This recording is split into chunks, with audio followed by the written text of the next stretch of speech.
학원 1장 2항입니다. 9페이지. 교회와 신경은 어떤 관계인가?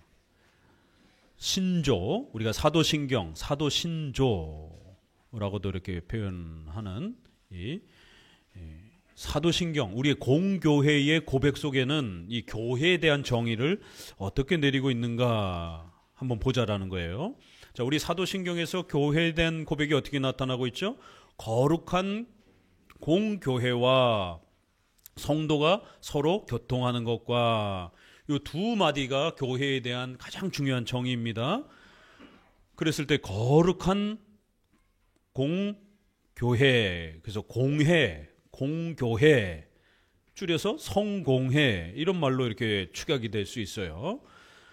홀리 캐톨릭 처치, 그래서 캐톨릭이라는 말은 유니버셜, 보편적, 우주적, 하나의 이런 뜻이에요.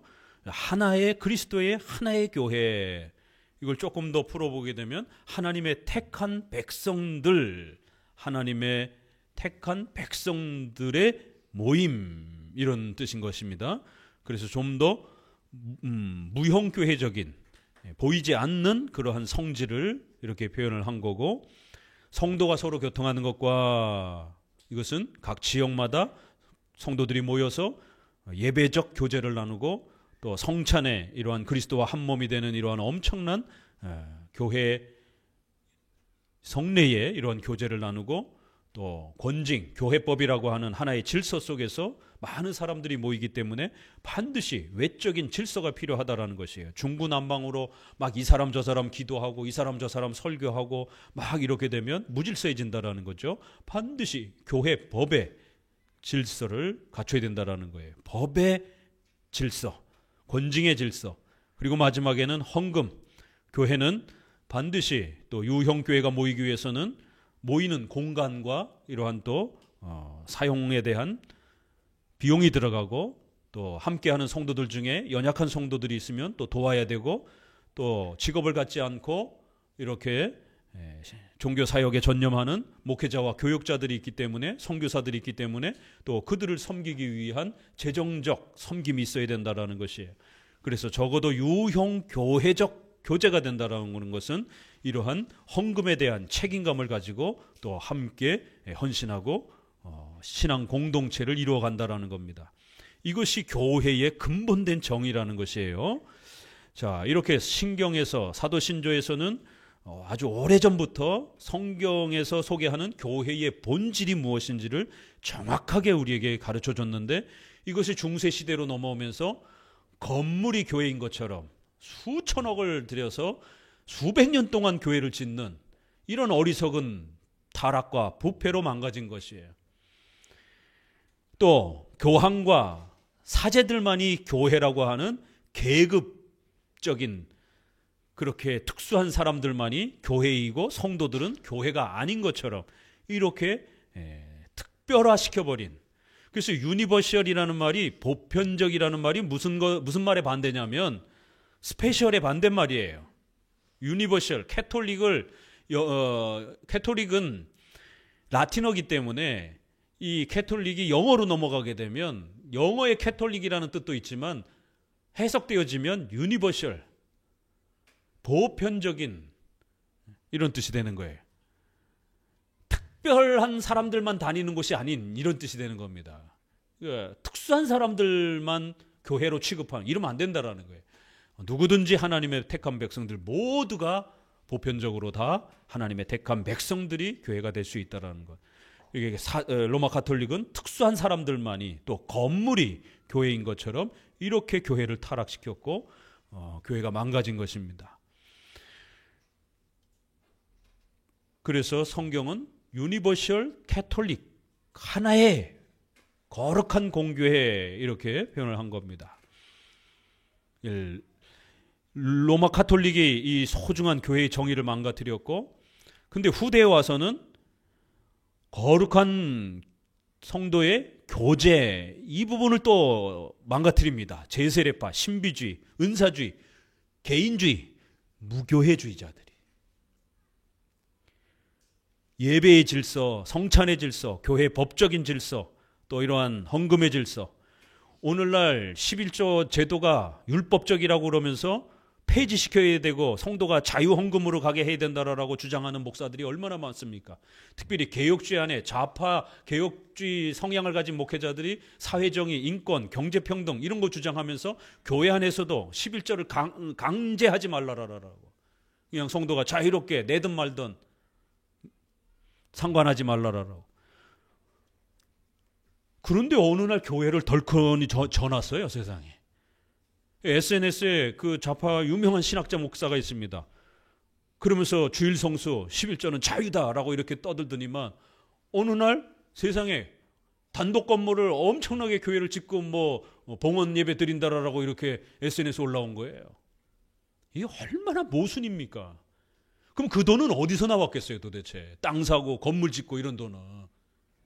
그것 때문에 교단하고 갈등을 일으키면서 싸우고 결국 교단을 뛰쳐나가고 징계받아서 쫓겨난 거죠. 본인은 나왔다라고 그랬지만. 저 지방에 아주 크게 교회를 그렇게 쳐놨습니다. 그 이유가 바로 주일 성수에 대해서 11조에 대해서 정통 보수교단이 가지고 있었던 이 교리적 개념을 갖다가 공격하면서 율법주의적이다 이러면서 자유로 가야 된다라고 해놓고는, 그래놓고 정작 본인은 뒤로 다른 방식으로 더 많은 헌금을 요구해서 건물을 져놓는, 앞뒤가 맞지 않는 이런 행위들, 적어도 우리가 성경에서 요구되어지는 최소한의 신앙 공동체로서 유형교회로서 필요로 한 이런 부분들은 또 지켜가야 되는 겁니다. 우리가 건물을 성전으로 취급하지는 않습니다. 건물을 목적으로 교회를 꾸려가지 않습니다. 그렇지만 건물은 또 필요해요. 이걸 구별하셔야 되는 겁니다. 교인들이 많이 모이게 되면 모여야 되는 공간이 필요하기 때문에 또 거기에 많은 냉난방 장치라든가 여러 또 편리 장치들을 마련하고 인테리어 이렇게 하게 되면 돈들이 들어가잖아요. 모여야 되는 공간에 재정이 필요한 겁니다. 그러면 그런 부분을 위해서는 적절하게 쓰면 되는 것이에요. 필요한 만큼, 성도들이 사용할 수 있는 만큼. 그러나 건물을 그렇게 일부러 그것을 목적으로 해서 지나치게 건물 위주의 그런 교회관으로 가게 되면 교회는 반드시 타락하게 돼 있습니다. 그렇다고 또 모든 교회의 건물이라든가 헌금의 질서라든가 또 교회의 이러한 예배적 질서와 이런 것들을 다 무시하고 그냥 자기 혼자 은혜 받고 기도하고 자기 혼자 신앙생활하고 이런 무교회주의를, 은사주의를 주장을 하게 되면 안 된다라는 것이죠. 제세례파가 무교회주의를 주장을 하기 시작한 겁니다. 공적으로 모이는 거 불편하다라는 거예요. 헌금 요구하는 거 불편하다라는 거예요. 법적인 이러한 질서를 지켜야 되는 거 불편하다라는 거예요. 만인제사장을 교회론에까지 적용을 해서 극단적 자유를 부르짖은 겁니다. 무교회주의자들. 일본의 우찌무라 간조라고 하는 유명한 무교회주의 목사가 있습니다. 내촌 감사라라고 이렇게 부르기도 하는데, 일본에 유학 갔다가 그 사람한테 배워가지고 우리나라에 무교회주의를 펼친 사람이 있습니다. 함석헌 씨. 이 함석헌 씨를 좀 기억하셔야 되는 게, 함석헌 씨가 왜 위험한 인물이냐면 그분 제자들이 지금 민주당의 핵심적인 그 정치가들입니다. 정치하는 사람들의 웬만한 제자들은 다 그 함석헌 씨 제자들이에요. 아주 오래전에 일본 유학을 한 사람이라. 우리나라 초기에, 근대 초기에. 그리고 신학 목사들 쪽에 강원영 목사, 또 문익환 목사, 주로 이 통일해야 된다라고 부르짖는, 통일이 구원이다라고 이렇게 주장을 하면서 북한 왔다 갔다 하면서 이 사회주의를 펼치려고 했던 목사들 중에서 함석헌 제자가 목사들과 정치가들이 있어요. 무교회주의, 극단적 자유, 평등, 이게 이제 교회의 이러한 구조 아래 또 사회 정치 구조 아래 이렇게 같이 맞물려 들어가는 겁니다. 이 국가와 교회는 분리되어 있지 않아요. 항상 일정한 세계관에 영향을 끼치면서 우리가 신앙생활도 해야 되지만 바로 교회를 나가면 우린 직장생활하면서 국가라고 하는 시스템 아래에서 살아가기 때문에 국가의 이러한 세계관과 방향성을 어떻게 잡느냐가 교회의 신앙생활에도 치명적인 역할을 주기도 합니다. 도움을 주기도 하고 치명적인 해를 주기도 합니다. 이 무교회주의, 이 극단적인 이런 사회정의, 평등, 자유 이런 거를 부르짖으면서 교회까지 그게 들어와 가지고 결국 목사 필요 없고 그저 혼자 신앙생활 잘하면 된다라고 하는 경건주의적인 이런 무교회주의를 펼쳐낸 겁니다. 김교신 이제 거기에 유명한 목사가 이제 그걸 이어받습니다. 이 자유주의 목사예요. 이 무교회주의를 펼친 사람입니다. 그래서 한국 장로교에 있어서는 이런 무교회주의를 외치는 사람들을 다 이단으로 정죄를 했습니다. 우리의 신조, 사도신경, 웨스민스터 신조에서는 이렇게 홀리 캐톨릭 처치를 또 성도의 교제를 기준으로 해서 성경적 교회관을 무형교회, 유형교회 두 개념으로 보이는 교회와 보이지 않는 교회 개념으로 교회는 하나의 의미지만 두 면이 있다라는 거예요. 이렇게 기본 정의를 지켜왔고 이것이 2000년 동안 우리가 교회의 정의로 지켜온 거예요. 교회는 절대로 건물이 아닙니다. 성도들이 교회인 거예요. 건물이 교회가 아니라 특수한 조직이 교회가 아니라 분명히 성도들이 교회인 것입니다. 하나님의 택한 백성들. 그렇지만 이 땅에서 우리가 또 신앙생활하기 위해서는 함께 모여야 되고 또 설교와 예배와 성찬과 또 질서와 이런 헌금의 이런 유형 교회적인 교회 조직과 질서를 갖춰서 우리가 신앙 공동체로서 그렇게 함께 한평생 살아가는 동안 각 지역별로 조직된 교회 활동이 또 필요하다라는 겁니다. 어느 한쪽으로 치우치면 안 됩니다. 무형교회만 가르치면서 무교회주의로 가면 또 안 되고요. 로마 가톨릭처럼 자기네 특수한 조직만 강조하면서 건물만 강조하는 유형교회를 지나치게 강조하는 쪽으로 빠져도 안 됩니다. 둘이 적절하게 균형을 맞추는 것입니다. 자, 본문을 읽어봅니다. 함께 첫째 줄, 신경에서 우리가 공회를 믿는다라고 하는 조항은 가견적 교회뿐만 아니라 이 아닌 하나님의 선택을 받은 모든 사람들, 죽은 사람들까지도 의미한다. 믿는다라는 말을 사용하는 것은 하나님의 자녀들과 불신자들을 하나님의 양떼와 사나운 짐승들을 다른 말로 구별할 수 없을 때가 많기 때문이다. 이 전치사 안으로 이 표현은 믿을 뿐만 아니라 맡긴다라는 뜻을 첨가하는 전치사를 넣는 사람이 많으나 그럴 필요는 없다. 이게 뭔 말인가? 이 라틴어에도 보게 되면 in이라는 단어가 들어가고 영어도 in은 이렇게 들어가요. 철자가 같습니다. 하나님을 믿는다. 예수님을 믿는다. 성령을 믿사오며 이렇게 표현을 하죠. 그리고 그 표현에 교회를 믿사오며 이렇게 돼 있어요. 그래서 이제 이 사도신경을 공격하는 이제 많은 사람들이 러크만이라고 하는 또 신학자가 세대주의자예요. 이 사람은 이 사도신경의 교회로는 로마 카톨릭적인 교회가 아니다 이러면서 또 막 엄청 공격을 합니다. 그래서 제가 그 러크만을 비판하면서 조목조목 사도신경에 대한 부분들에 대해서 우리 개혁주 입장에서 이렇게 글을 써가지고 또 카페에다가 올려놓기도 했어요. 어떤 분이 이 러크만에 대해서 좀 비판해달라고. 러크만의 이러한 세대주의적인 교회관이 의외로 한국 사람들에게 많은 영향을 미치고 있어가지고 거기에 대한 좀 반박글을 올려달라고. 사도신경에 더 버진 이렇게 있어서 마리아의 몸에서 그리스도가 나시고 이렇게 해서 더 버진이라고 이렇게 영어 우리 번역에는 그게 안 나타나는데 영어 번역에서는 더라고 되어 있기 때문에 그 천주교에서는 마리아 숭배를 하는데 바로 사도신경은 그 마리아 숭배 사상이 담겨 있는 신조라는 거예요. 버진으로 해야 된다라는 거예요. 관사 어를 써서 한 처녀에게서 이렇게 표현해야지 그 처녀에게서 이렇게 되게 되면 그 여자에게서 이렇게 되면 그 마리아를 너무 지나치게 이렇게 지목하면서 마리아 숭배적 의미가 너무 강하다라는 거예요. 그래서 그런 의미가 아닙니다.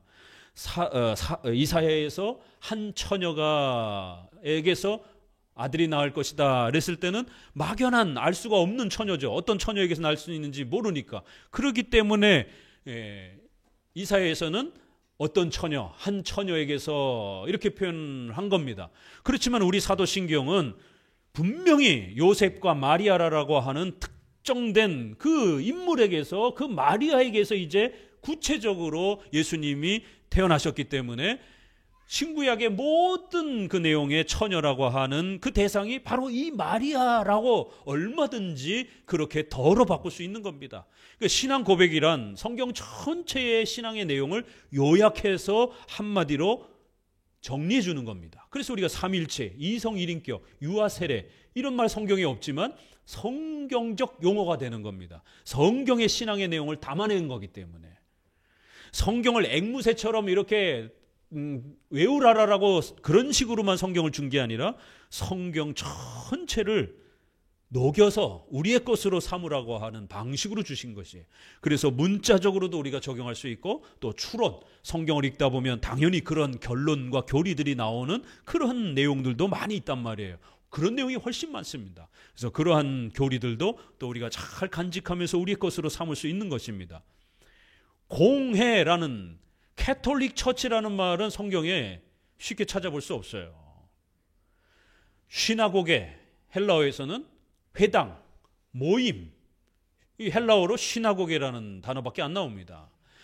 구약에서 교회 그러면 카할, 히브리 단어로 불러 모으다, 이런 불러 모은 것 뭐 이 정도로예요. 공회라는 이 단어가 없습니다. 이건 신학적 용어를 그 유형교회, 무형교회 이런 모든 의미를 축약해서 교리적으로 확립시켜준 단어인 거예요. 그렇기 때문에 더 버진이냐, 버진이냐를 가지고 그렇게 또 옥신각신하고 이러면 안 되고, 얼마든지 이사야에서는 막연한 한 처녀로 이렇게 예언을 해줬지만 신앙 고백이란 그 모든 역사가 완성되고 난 이후에 우리의 신앙을 성경의 핵심 교리를 정확하게 요약해서 의미를 축약해서 담아내는 거기 때문에 얼마든지 그 마리아, 그 처녀라고 해석할 수 있는 겁니다. 공교회, 공회라고 이렇게 우리가 이 중요한 용어를 사용하고 요약할 수 있는 것이에요. 자, 그러다 보니까 교회를 믿사오며 라고 했을 때 I believe in 홀리 카톨릭 처치 이렇게 된 겁니다. 그랬을 때 영어의 특성상, 라틴어의 특성상 전치사 in을 넣을 수도 있고 안 넣을 수도 있고 이제 이런 차이가 발생이 되는 거예요. 이제 이건 우리 번역에서는 그런 차이가, 우리는 이제 이런 거를 한국어는 이런 거를 세밀하게 사용하지 않는 언어이기 때문에 이제 그런 차이가 구별이 안 되지만 넣을 수도 있고 안 넣을 수도 있다라는 거예요. 그거 가지고 너무 옥신각신에 이렇게 싸우지 말고 in을 이렇게 우리가 통상 넣고 사용하기도 하고 안 넣고 사용하기도 하고 선택할 수도 있고, 또 이 in이라는 뜻이 믿을 뿐만 아니라 안으로 이런 뜻도 되고 맡긴다라는 뜻을 또 이렇게 추가적으로 또 이렇게 설명하려고 하는 분들도 있다라는 거예요. I believe God 용어에서 I believe in God 어떤 차이가 있습니까? 영어권 사람들은 약간의 차이점을 느끼기도 해요. 그러나 큰 차이는 없어요. 근데 이제 신앙에 있어서 in을 이렇게 집어넣는 것은 내가 하나님을 믿습니다라고 했을 때 하나님을 내가 좀 더 강력하게 어떤 우리 인간의 어떤 의지와 어떤 이러한 결단을 통해서 하나님을 믿으려고 강력하게 이렇게 노력하는 어떤 이런 느낌이 좀 강하다라면 I believe in God, in을 전치사를 집어넣게 되면 약간 좀 수동적 의미가 나는 거예요.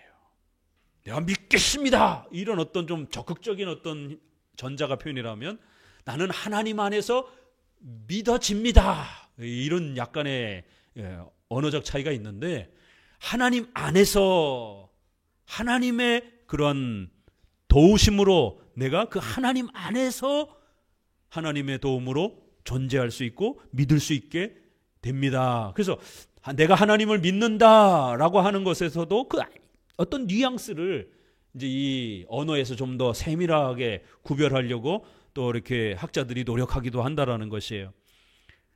그러나 뭐 우리 성도들에게는 뭐 그렇게까지 이렇게 세밀하게 그런 부분들을 이렇게 너무 이렇게 지나치게 이렇게 구별할 필요는 없고, 통상 하나님 안에서 믿는다 이렇게들 즐겨 표현해요. 이 영어권에서 또 라틴어권에서. 그래서 내가 하나님을 믿는 행위를 이렇게 적극적으로 좀 강조하는 이러한 능동적인 어떤 성향보다는 내가 하나님 안에서 믿게 되었다, 이런 어떤 좀 뉘앙스를, 수동적인 어떤 부분들이 좀 더 강조가 되어지는 하나님의 은혜성을 좀 더 이렇게 많이 강조하려고 하다 보니까 전치사가 이렇게 항상 따라 붙는, 근데 또 그 전치사를 맡긴다라는 또 뭐 이제 이러한 그 표현으로 조금 더 적극적으로 이렇게 사용하려고 하기도 하는데, 교회사에 기록된 니케아 신경도 이 전치사를 붙였다.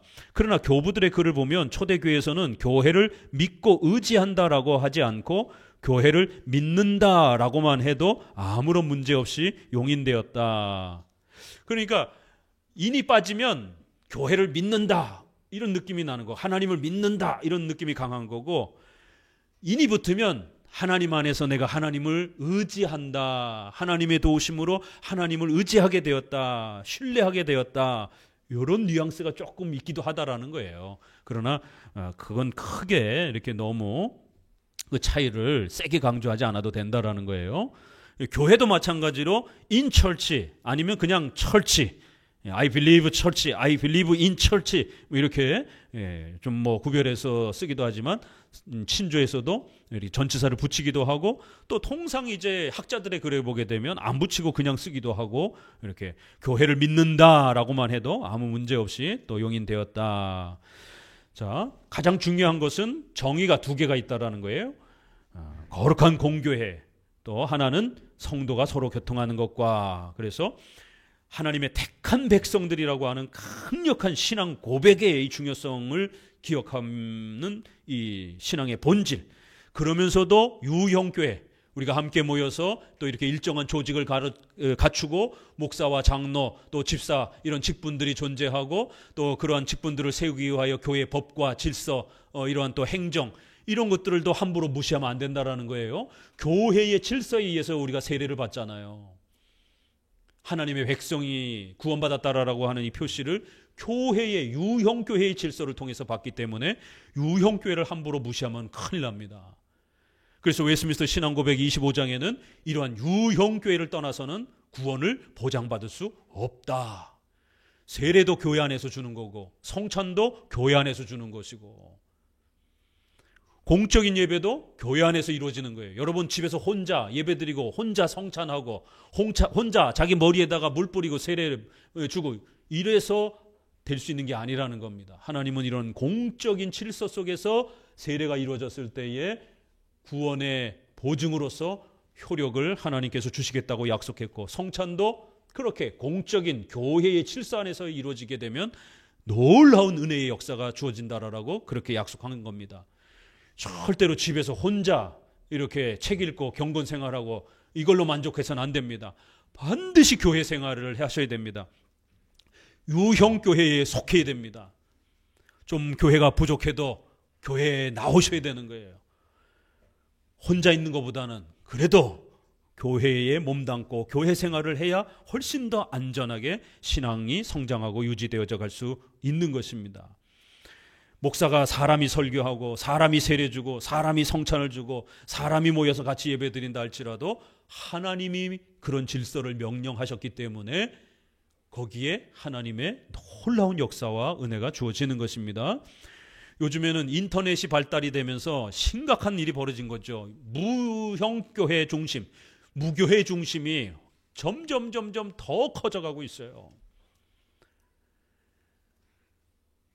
뭐 요즘에는 사이버 교회 이런 것도 유행을 하고, 코로나 시절에는 자기 아바타를 만들어 놓고 성찬을 포도주하고 이모티콘을 떡을 만들어 가지고 목사님이 클릭을 해 갖고 교회에다가 올려 놓으면 성도들이 자 이제 성찬입니다. 그러면은 포도주를 클릭해가지고 이모티콘을 자기 저기 아바타 쪽으로 이렇게 흡수하게 하고, 이건 무교회주의입니다.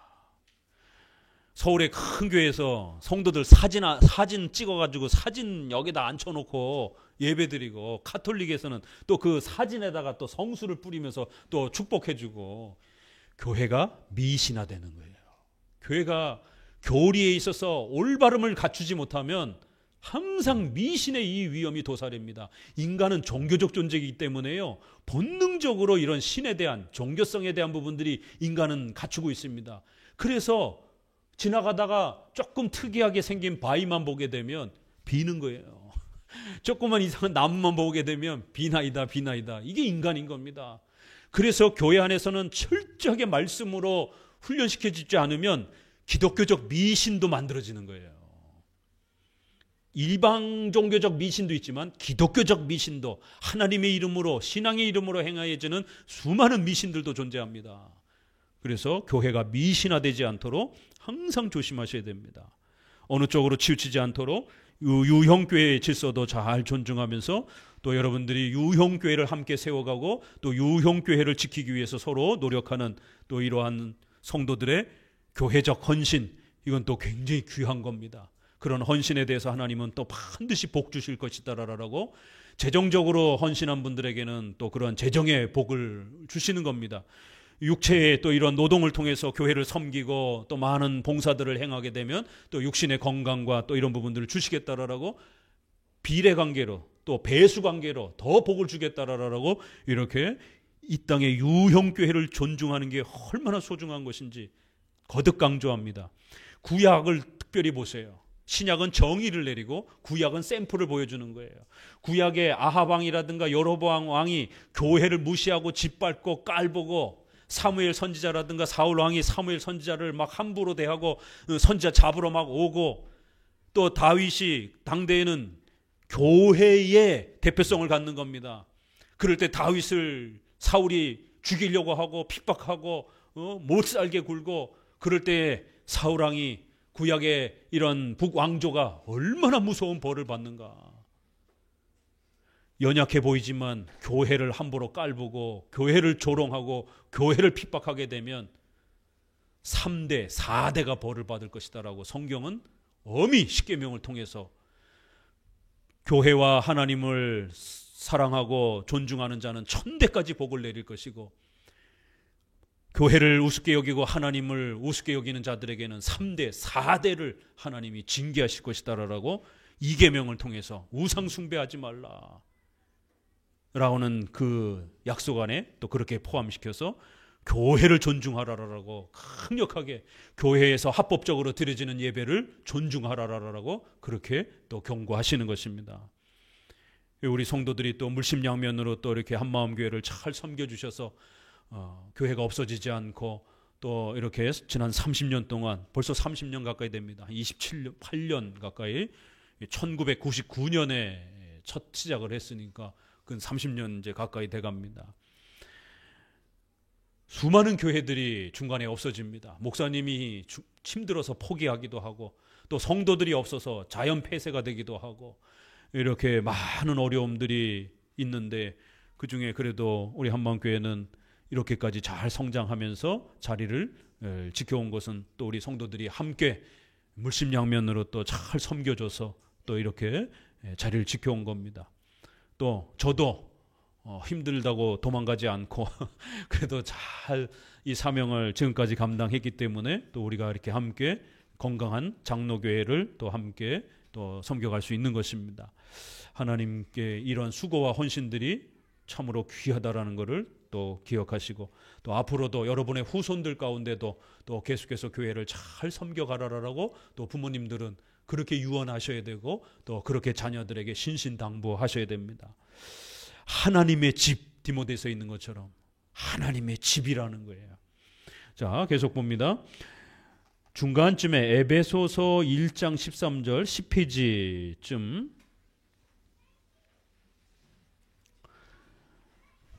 찾으셨어요? 그 밑에 줄 봅니다. 그러나 거대한 군중 속에 보잘것없는 작은 무리가 숨어 있고 몇 개의 미랄이 죽정이 더미 속에 묻혀 있으므로 우리는 교회에 대한 지식을 하나님께만 일임해야 한다. 교회의 기초는 하나님의 은밀한 선택이다. 이렇게 교회가 다 없어진 것처럼 보일지라도 항상 하나님은 교회를 남겨놓으신다라는 거예요. 하나님의 택한 백성들이 교회라는 거예요. 둘째 줄 아래 이는 같이 읽습니다. 우리가 우리의 머리이신 그리스도 아래에서 우리에게는 장차 기업을 받으리라는 소망이 없기 때문이다. 교회를 보편적이라고 부르는 것은 그리스도가 나누어지지 않는 한 교회도 둘이나 셋이 있을 수 없기 때문이다. 모든 선택된 사람들은 그리스도 안에서 연합되었으므로 한 머리를 의존하며 서로가 지체들 같이 서로 단단히 결합된다. 구약에 보게 되면 11페이지 엘리야 시대의 북왕조에 교회를 핍박을 해서 목사님들과 성도들이 너무 많이 죽었어요. 그래서 엘리야가 이런 하소연을 하는 거예요. 하나님 나만 남았습니다. 선지자들을 보이는 족족 다 목사님들 다 잡아다 죽인 거예요. 그러자 하나님이 7,000명을 남겨두셨다. 이런 열왕기상에 항상 7이라는 숫자, 10이라는 숫자가 나오면 이건 이스라엘의 문화 속에서 즐겨 사용되는 그러한 문화적 표현법으로 해석해야 된다라고 말씀을 드렸죠. 완전 숫자 7, 10의 3배수 1000, 완전 하나님이 택한 완전한 백성들은 어느 시대나 항상 남아있으니까 걱정하지 말아라. 그런 당부이지 7,001명이 남아있다 이런 느낌이 아닌 거예요. 6,999명 지금 남아있다 이런 뜻이 아니라는 겁니다. 교회를 세워가야 될 충분한 하나님의 백성들이 남아있으니까 염려하지 말고 좌절하지 말고 끝까지 또 엘리야가 사역하라라고 이렇게 위로를 하시는 겁니다. 사망, 성도가 서로 교통함. 4가지 꼭 기억하셔야 돼요. 예배, 성찬, 법, 그 다음에 헌금. 이런 부분들 같이 읽습니다. 신경의 이 조항은 또한 어느 정도 외면적인 교회에 적용된다. 즉 우리는 각각 하나님의 모든 자녀들과 형제적 일치를 유지하며 교회가 당연히 가져야 할 권위를 교회에 부여하고 두무말할 나위 없이 양떼의 일원으로서 행동해야 한다. 따라서 성도가 서로 교통한다고 첨가하였다. 밑에 줄 그 구절은 교회가 어떤 것인가를 잘 표현해 주기 때문이다. 성도들은 하나님께서 주시는 은혜는 무엇이든 서로 나눈다는 원칙하에 그리스도의 공동체에 소집되었다고 하는 것이 이 귀절의 뜻이다. 밑에 줄 성령의 은사는 여러 가지로 상이하게 분배된다는 것을 우리는 안다. 그것은 시민사회 질서를 어지럽게 하지 않는다.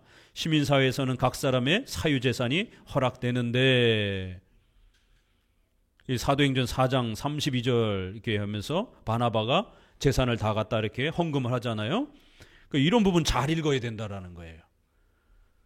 이거를 마르크스와 이러한 사회주의자들이 이 성경의 이러한 표현들을 공동재산, 평등, 경제평등 이런 개념으로 적용을 해버린 겁니다.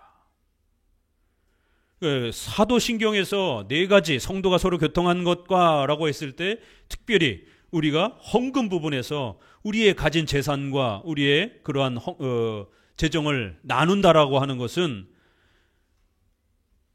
반드시 자원함의 토대를 이루어야지 강제로 이렇게 빼앗는 방식으로 되면 안 된다라는 거예요. 성경은 철저하게 사유재산을 존중한다라는 겁니다. 그렇기 때문에 오늘날 사회주의와 관련된 이러한 국가정치적 세계관이 공동재산, 공유재산 이런 식으로 경제평등 이러한 형태들은 아주 비성경적인 겁니다. 그런데 지금 민주당이라든가 이런 데서 그 대표도 예전에 이렇게 자기가 한 발언 나옵니다. 토지는 절대로 개인 재산이 아니다. 공동재산이 돼야 된다. 무서운 세계관입니다. 이 사회주의적 세계관이잖아요. 사유재산을 인정하지 않고 공동재산, 토지, 공유 개념, 공동 개념, 또 강제로 평등케 해주는 것. 보수적 세계관은 사유재산을 인정하고 자원에 입각해서 그 돈을 벌어서 그 돈이 가난한 사람들에게 돌아가도록 이렇게 기회의 평등을 만드는 거예요. 내가 좋은 직업을 들어가서 열심히 노력해서 그 돈을 벌고 그 돈을 사유재산을 가지고 자원함으로 나누기도 하고 쓰고, 또 회사의 오너들은 그러한 활동들을 통해서 월급을 주고, 기회의 평등을 말하는 것이지 결과의 평등을 말하는 게 아닙니다. 결과의 평등은 뭐예요? 똑같이 돈 나누자라는 거예요. 결과적으로. 이게 이 세계관이, 경제에 대한 세계관이 어떠냐에 따라 교회도 그렇고 국가도 그렇고 엄청난 방향이 달라집니다. 소위 말해서 좌파 세계관에 빠지게 되면 교회나 성도들이나 가난하게 됩니다. 이게 왜? 이거 사회주의적 세계관이기 때문에. 성경은 사유재산을 인정하고 노동을 인정하고 그 노동을 통해서 대가를 얻고 그 부를 하나님이 주신 축복으로 설명을 합니다. 그래서 기회의 평등을 만드는 것을 국가적으로 넘어가게 되면 훨씬 더 좋은 제도로 이야기를 하는 거예요. 근데 사회주의는 어떻게 해요? 토지는 개인께 아니라는 거. 기회가 아니라 결과적으로 평등해야 된다는 거. 모두가 다 똑같이 돈을 나눠 가져야 된다는 것. 강제를 통해서라도. 이렇게 되니까 이거는 전형적인 사회주의적 그러한 경제관이 되는 것이고, 결국 한쪽에서 청년들에게 자꾸만 기본소득 준다라라고, 이번에도 또 상품권 해가지고 25만 원씩 준다라라고. 아니 여러분, 25만 원 줘서 여러분에게 뭘 얼마나 어떻게 삶의 보탬이 될 겁니까? 좋은 직장에 들어갈 수 있도록 법과 시스템과 제도를 구축하고 이런 것에 더 신경을 써야지. 25만 원 줘가지고 통신비 뭐 5만 원 깎아주겠다 그러면 사람들 와 하고 이게 선동이 되는 거예요. 이게 결국 나중에 그 돈은 자기가 세금 더 내서 메꿔내야 되는 겁니다. 결국 사회적 시스템 안에서는 당장 25만 원 받는다고, 기본소득을 그렇게 매달 30만 원 40만 원 받는다고 해서 좋아할 문제가 아니에요. 아니 세상 어느 나라에 인류 역사에 일하지 않고 기본소득으로 살아갈 수 있게 해드리겠습니다. 아주 달콤한 얘기죠. 이게 전형적인 사회주의 좌파 세계관에 국가 간 경제 간에서 선동하는 아주 좋은 말입니다. 일 안 하고 그냥 놀고 먹으면서 매달 국가에서 연금 나오시듯이 따박따박 얼마나 좋아 보입니까? 인류 역사에 그런 삶은 없습니다. 복지국가가 잘 구축된 스웨덴 뭐 이쪽 북유럽 계열도 자기가 세금으로 50%, 60%, 70%를 다 내고 난 다음에 나중에 연금으로 이렇게 많이 돌려받는 것이지, 일 안 하고 국가에서 그냥 따박따박 이렇게 주는 방식이 아니란 말이에요. 근데 그런 세상이 올 것처럼 사람들을 선동하는 거예요. 그러니까 청년 기본소득, 무슨 또 노인 기본소득, 아주 그럴듯하지만 그 돈이 어디서 나오냔 말이에요. 아니 땅속에 숨어져 있습니까? 돈이 그렇게 어마어마한 돈이? 그럼 공산주의 나라가 되면 그렇게 돈을 줍니까? 아니죠. 전부 다 하향 평준화 시켜가지고 굶어 죽는 수준으로 똑같이 나눠주는 것이죠. 그리고 기득권들이 그 모든 돈을 가지는, 기회가 없어져 버리는 거예요. 그러니까 성경에서 신앙 공동체라고 하는 것은 이렇게 신앙을 가지고 함께 각각의 은사를 나누면서 예배, 성찬, 목회자는 자기가 가지고 있는 성경의 이러한 지식들을 나눠야 되는 거예요. 저도 피곤해요. 저도 집에서 쉬고 싶죠. 하나님은 저에게 학문적인 좋은 성경을 연구할 수 있는 은사를 주신 것이에요. 뭐 운동하는 재능은 저는 별로 없어요. 그렇지만 저는 학문하는 은사가 있단 말이에요. 성경의 히브리어, 헬러, 라틴어, 이런 영어, 이런 자유로운 이런 많은 언어들을 가지고 2000년 교회사를 연구하고 성경을 연구했을 때 그 풍성함들이 얼마나 부유한지 몰라요. 저 혼자만 간직하고 있어도 돼요. 저 혼자 집에서 연구하고 책 읽고 쉬고 또 책 읽고 얼마나 편합니까? 그러나 하나님은 그렇게 특별한 지혜와 능력을 준 이러한 사람들을 목사로 세우셔서 너만 갖고 있지 말고 그 풍성한 진리의 풍요로움들을 지혜와 이런 교육에 이러한 은사가 없는 이런 성도들에게 나눠주라는 거예요.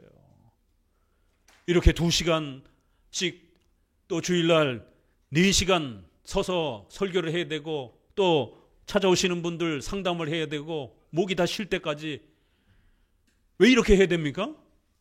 섬기기 위해서. 하나님이 저에게 그런 은사를 주셨으니까. 그러면 또 우리 성도들은 돈을 아주 기가 막히게 버는 재능이 있는 분들이 있어요. 아주 머리가 비상해서 자영업이라든가 이런 데서 아주 돈을 잘 버시는 분들, 또 몸이 건강해서 체력에 아주 운동도 잘 하고, 아니면 또 음악을 잘해서 저도 음악적 재능이 없어가지고 우리 아이니한테 박자도 물어보고 이게 한 박자냐 반 박자냐, 어린 중학생이지만 한참 어린 중학생이지만 제가 가서 물어봐야 되고 배워야 되고 음이 자꾸 틀려가지고 피아노로 또 계속 연습을 시켜가지고 도움을 받잖아요.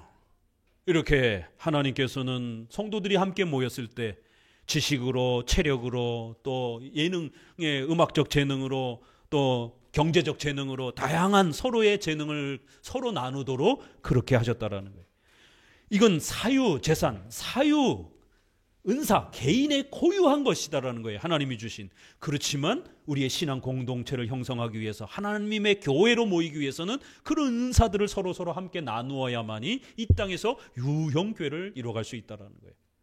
목회자가 혼자 이런 지식의 은사만 나누면 나머지들을 못하잖아요.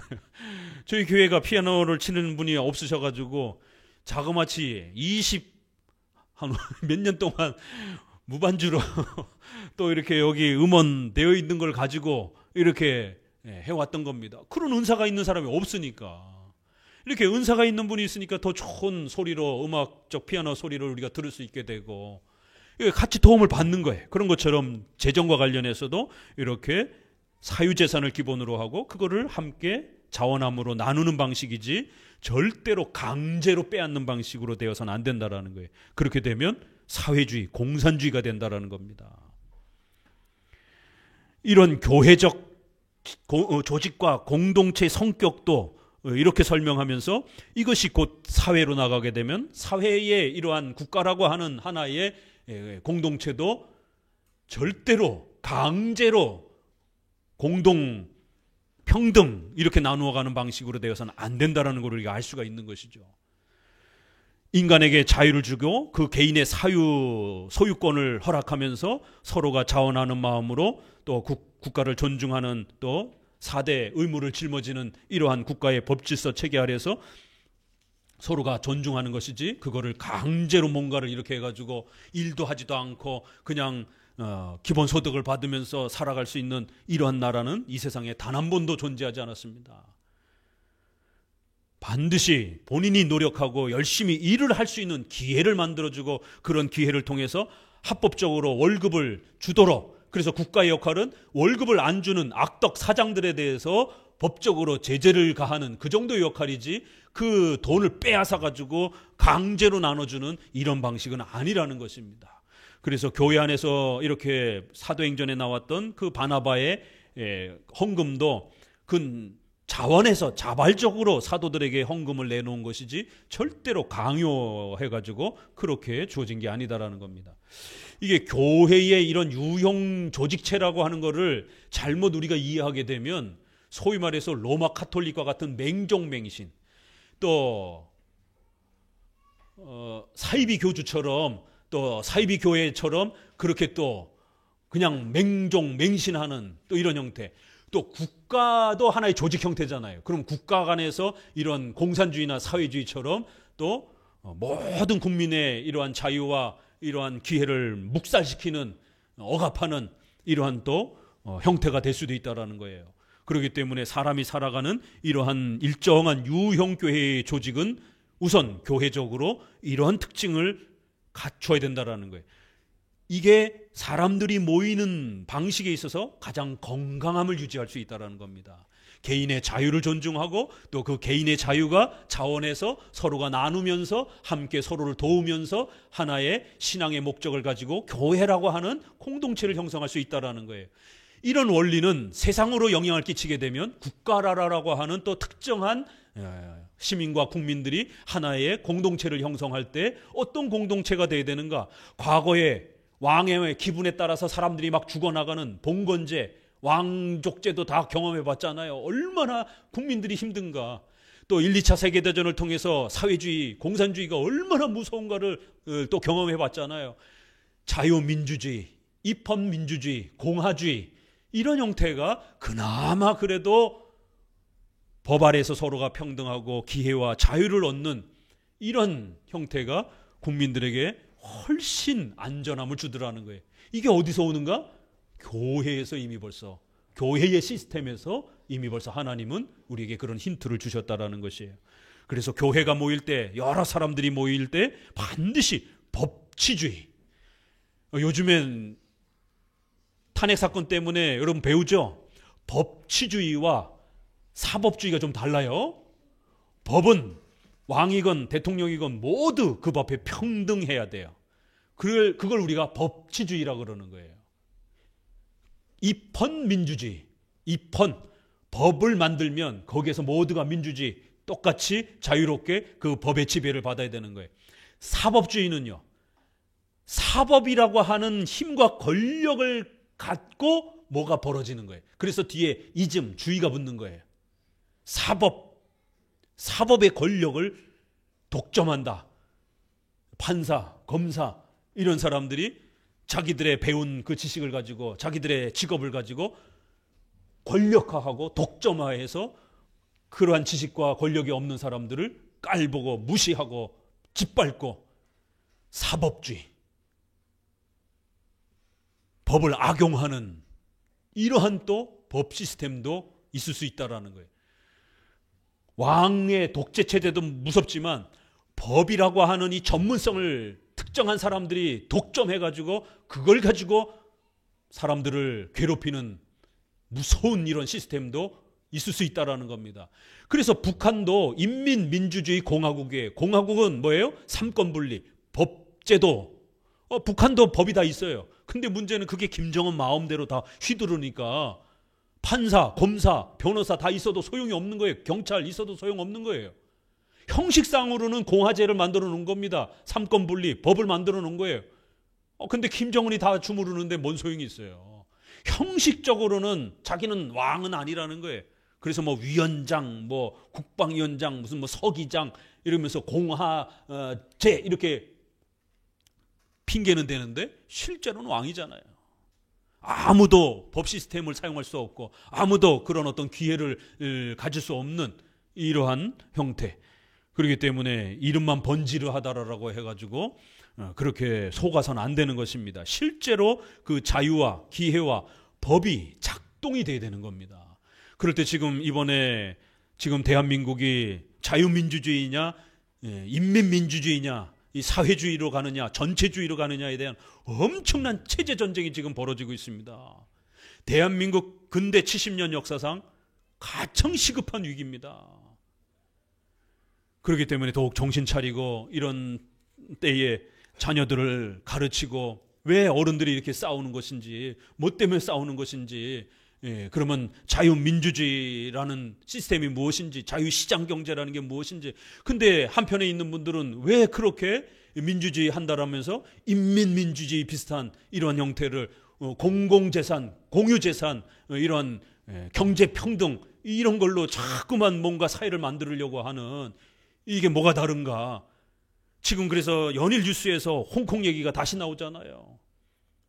홍콩의 그 눈물, 홍콩 사람들도 넋놓고 있다가 결국에는 중국의 사회주의에서 확 다 지배가 돼버리는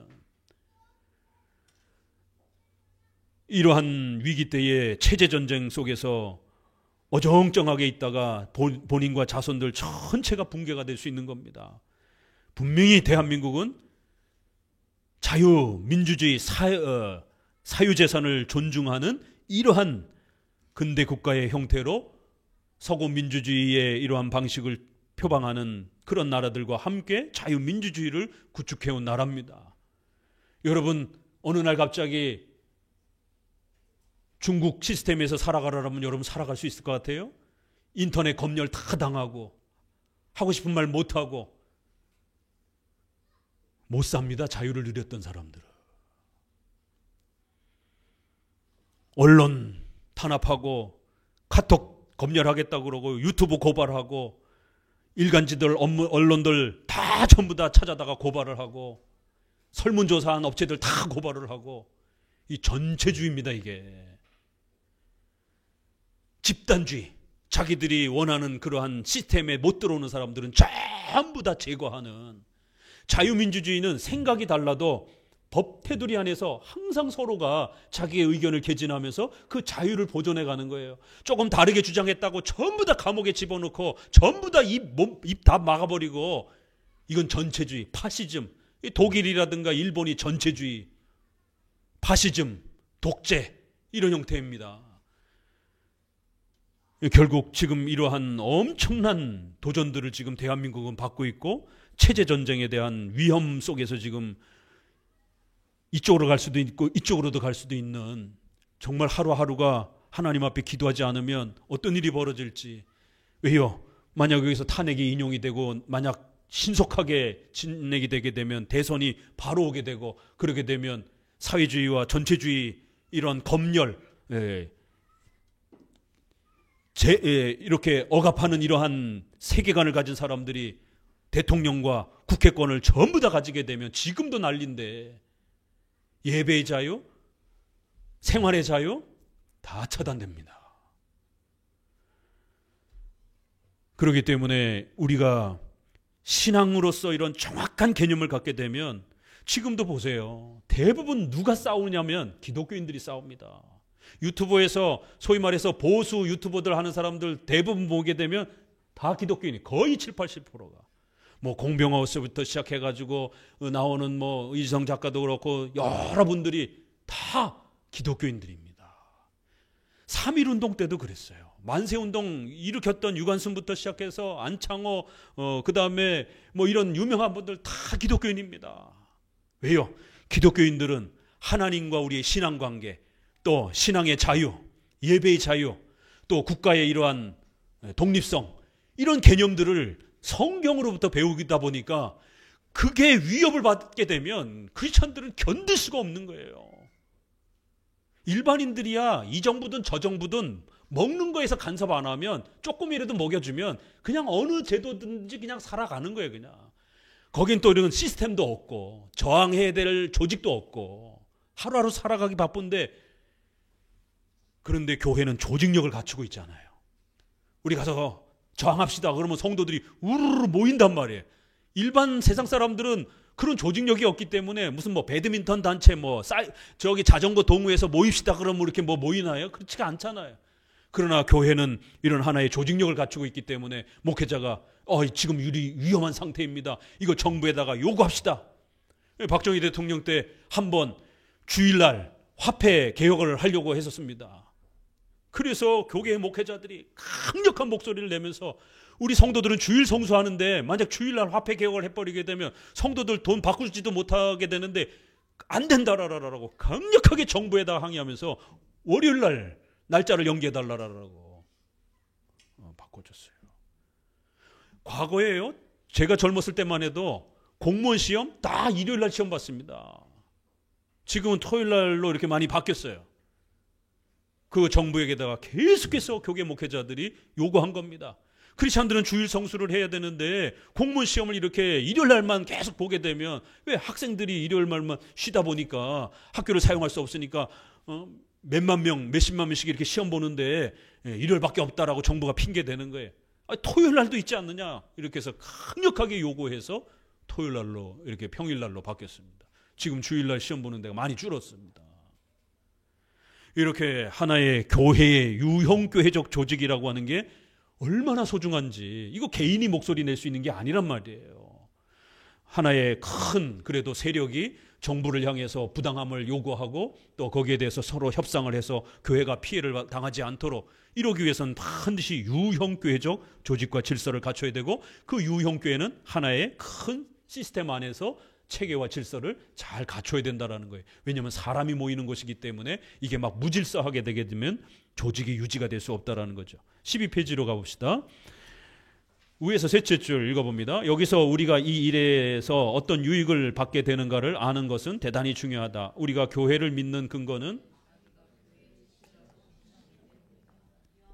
내려오셔서 둘째 아래 첫째로 교회는 하나님의 선택에 의해서 존립하며 하나님의 영원한 섭리와 같이 동요하거나 파멸될 수 없다. 둘째, 교회는 영원 불변하시는 그리스도께 연결되어 있어서 그리스도께서 자기의 지체가 찢기는 것을 허락하시지 않는 것과 같이 신자들이 자기에게서 멀어지는 것도 허락하지 않을 것이다. 그뿐 아니라 우리가 교회의 품속에 머물러 있는 동안은 진리가 항상 우리와 함께 있을 것을 우리는 확신한다. 13페이지로 오셔서 위에서 셋째 줄 읽습니다. 하나님 아버지의 자비와 성령의 역사로 그리스도와의 교제에 들어간 사람들은 모두 하나님 자신의 소유가 되었으며 우리도 그 일원이 될 때에는 그와 같이 위대한 은혜를 나눠받게 된다는 것을 진정으로 확신하는 것이다. 이렇게 유형교회는 성부, 성자, 성령의 이런 교제와 은혜가 또 있다라는 거예요. 왜냐하면 하나님이 세우신 교회이기 때문에 하나님께서 그런 도구들을 통해서 성도들을 만나 주신다라는 겁니다. 사항, 신자의 어머니로서의 가견적 교회. 그러나 우리는 지금 가견적 교회를 논할 생각이므로 교회를 아는 것이 얼마나 유용하고 얼마나 필요한가를 어머니라는 단순한 칭호에서 배워야 한다. 셋째 줄 아래 같이 읽습니다. 연약한 우리는 일평생 교회에서 지내는 동안 이 학교에서 떠나는 받을 수 없다. 그뿐 아니라 교회의 품을 떠나서는 죄의 용서나 구원을 받을 수 없다. 이렇게 이사야 또 에스겔 이런 데도 보게 되면 예루살렘 시민 이름을 기록하고 이런 표현들이 다 구약의 유형교회에 속해야 된다라고 하는 그런 강조라는 거예요. 밑에 10번 각주 있죠? 10번 한번 보면 이런 설명이 있어요. 여기서 어머니라고 부른 교회는 가견적 유형교회, 눈에 보이는 교회를 말합니다. 낳으며 양육하는 어머니로서의 교회의 역할이 구원을 위해서 필요하다라고 하는 것을 강조하는 겁니다. 밑에서 셋째 줄, 칼빈이 에베소서 4장 13절 주에서 교회는 모든 경건한 신자의 공통된 어머니이며 하나님을 위해서 자녀를 국왕이나 농민과 꽃같이 낳고 먹이며 키운다. 이 일은 성직자들이 한다라고 이렇게 되어 있다. 이렇게 유형적 교회 질서가 이렇게 소중하다라는 것입니다. 자, 오늘은 이렇게 이제 우리가 본격적으로 배워가야 될 유형교회의 이러한 또 중요성. 비록 유형교회는 많은 또 이렇게 연약함이 있고 또 부족함이 있어요. 이 땅에 완전한 교회는 없기 때문에 그래서 때로는 서로 또 옥신각신하기도 하고 또 여러 또 불편함이 발생이 되기도 합니다. 그래도 하나님이 세우신 교회라는 겁니다. 부족해도 서로 이해하시고 도와주시고 또 그렇게 서로가 함께 협력하면서 유형교회를 만들어 가셔야 됩니다. 기도합니다.